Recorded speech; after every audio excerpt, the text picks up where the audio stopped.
അധ്യായം 30. ധൂപാർപ്പണത്തിനായി കരുവേല മരം കൊണ്ട് ഒരു ബലിപീഠം പണിയണം. അത് സമചതുരമായിരിക്കണം.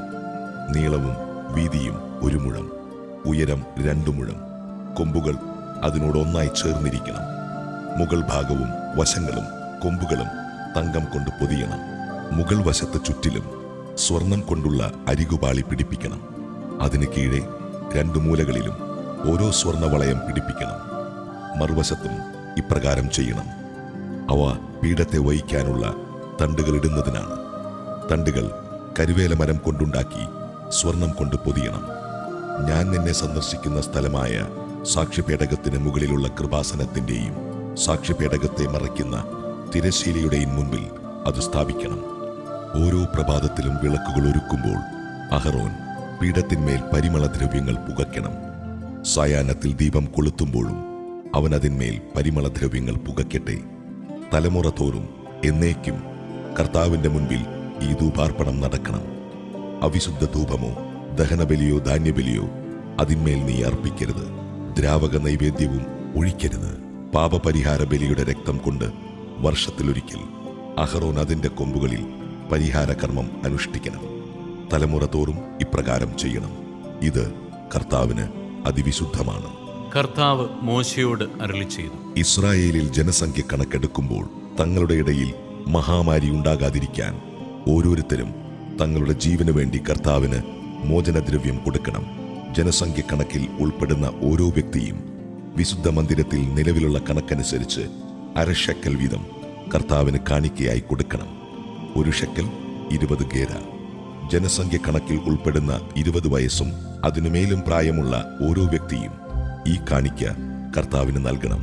പാപപരിഹാരത്തിനായി കർത്താവിന് ഈ കാണിക്ക നൽകുമ്പോൾ 1/2 ഷെക്കൽ മാത്രമേ നൽകാവൂ.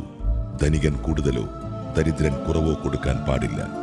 ഇസ്രായേൽ ജനത്തിൽ നിന്ന് പാപപരിഹാര തുക സ്വീകരിച്ച് സമാഗമ കൂടാരത്തിലെ ശുശ്രൂഷയ്ക്ക് ഉപയോഗിക്കണം. അങ്ങനെ നിങ്ങൾക്ക് പാപപരിഹാരത്തിന് ഉതകും വിധം അത് ഇസ്രായേൽ ജനത്തെ കർത്താവിന്റെ സ്മരണയിൽ കൊണ്ടുവരും. കർത്താവ് മോശയോട് അരുളിച്ചെയ്തു, ഓടുകൊണ്ട് ഒരു ക്ഷാളന പാത്രം നിർമ്മിക്കണം. അതിന്റെ പീഠവും ഓടുകൊണ്ടുള്ളതായിരിക്കണം. അത് സമാഗമ കൂടാരത്തിനും ബലിപീഠത്തിനും ഇടയ്ക്ക് വെക്കണം. അതിൽ വെള്ളമൊഴിക്കണം. അഹറോനും പുത്രന്മാർക്കും കൈകാലുകൾ കഴുകുന്നതിന് വേണ്ടിയാണത്. അവർ സമാഗമ കൂടാരത്തിൽ പ്രവേശിക്കുകയോ ശുശ്രൂഷയ്ക്കായി ബലിപീഠത്തെ സമീപിച്ച് കർത്താവിന് ദഹനബലി അർപ്പിക്കുകയോ ചെയ്യുമ്പോൾ കൈകാലുകൾ കഴുകണം. അല്ലെങ്കിൽ അവർ മരിക്കും. മരിക്കാതിരിക്കുന്നതിന് അവർ കൈകാലുകൾ കഴുകണം. ഇതവർക്ക് എന്നേക്കുമുള്ളൊരു കൽപ്പനയാണ്. അവനും അവന്റെ സന്തതികൾക്കും തലമുറ തോറുമുള്ള കൽപ്പന.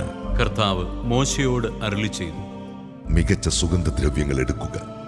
വിശുദ്ധ മന്ദിരത്തിൽ നിലവിലിരിക്കുന്ന ഷെക്കലിന്റെ കണക്കനുസരിച്ച് 500 ഷെക്കൽ ശുദ്ധമായ മീറയും 250 ഷെക്കൽ സുഗന്ധമുള്ള കറുവാപ്പട്ടയും 250 ഷെക്കൽ സുഗന്ധ സസ്യവും 500 ഷെക്കൽ അമരിപ്പട്ടയും 1 ഹിൻ ഒലിവെണ്ണയും എടുക്കുക. സുഗന്ധ തൈലങ്ങൾ നിർമ്മിക്കുന്ന വിദഗ്ധനെ പോലെ ഇവയെല്ലാം കൂട്ടിക്കലർത്തി ഒരു വിശുദ്ധ തൈലമുണ്ടാക്കണം. അത് വിശുദ്ധമായ അഭിഷേക തൈലമായിരിക്കും. സമാഗമ കൂടാരവും സാക്ഷ്യപേടകവും അതുകൊണ്ട് അഭിഷേകം ചെയ്യണം. മേശയും വിളക്കുകാലും അവയുടെ ഉപകരണങ്ങളും ധൂപപീഠവും ദഹനബലിപീഠവും ഉപകരണങ്ങളും ക്ഷാളന പാത്രവും അതിന്റെ പീഠവും നീ അഭിഷേചിക്കണം.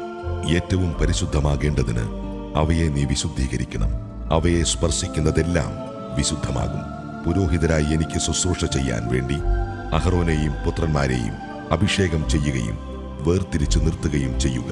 നീ ഇസ്രായേൽക്കാരോട് പറയണം, ഇത് തലമുറ തോറും എനിക്കായുള്ള അഭിഷേക തൈലമായിരിക്കും. ഇത് സാധാരണക്കാരുടെ മേൽ ഒഴിക്കരുത്. കൂട്ടുവസ്തുക്കൾ ഈ കണക്കിൽ ചേർത്ത് മറ്റൊരു തൈലം ഉണ്ടാക്കുകയുമരുത്. ഇത് വിശുദ്ധമാണ്. നീ ഇതിനെ വിശുദ്ധമായി കരുതണം. ആരെങ്കിലും ഇതുപോലൊരു ചേരുവ ഉണ്ടാക്കുകയോ സാധാരണക്കാരന്റെ മേൽ ഒഴിക്കുകയോ ചെയ്താൽ അവൻ തന്റെ ജനത്തിൽ നിന്ന് വിച്ഛേദിക്കപ്പെടണം. കർത്താവ് മോശയോട് അരുളിച്ചെയ്തു, ദേവദാരു തൈലം, നറുംബശ, ഗുൽഗുലു, കുന്തുരുക്കം എന്നീ സുഗന്ധദ്രവ്യങ്ങൾ സമമായി എടുക്കുക.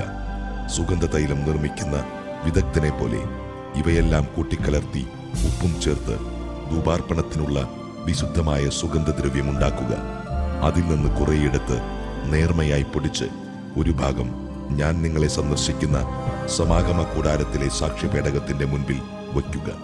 അതിനെ ഏറ്റവും പവിത്രമായി കരുതണം.